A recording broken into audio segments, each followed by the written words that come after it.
Alam niyo ba na may bagong pagawaan ng salamin dito sa Cavite na pinagkakaguluhan ng mga Caviteño dito sa Manggahan Center na malapit sa Walter Mart at napakasaya ko dahil napakalapit lang nito sa bahay. Magiging favorite mall ko na ito.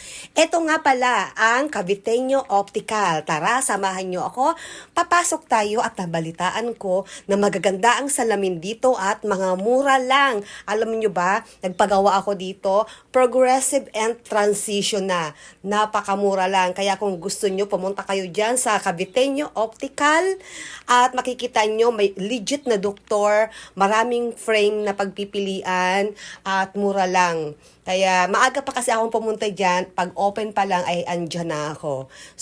At hindi rin kayo maiinip habang naghihintay kayo kasi para kayong nasa hotel, may upuan, malamig, kaya ayan, napili ko talaga na dito ako magpapa-check up ulit dahil ang last na check up ng aking mata ay 2024 pa. Kaya susubukan ko itong bagong optical ng Caviteño Optical dito sa Manggahan Branch dahil napakalapit lang nito.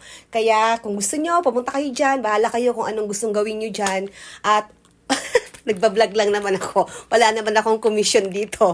Kung gusto niyo pumunta kayo dyan para sa mga kaibigan ko, malapit lang.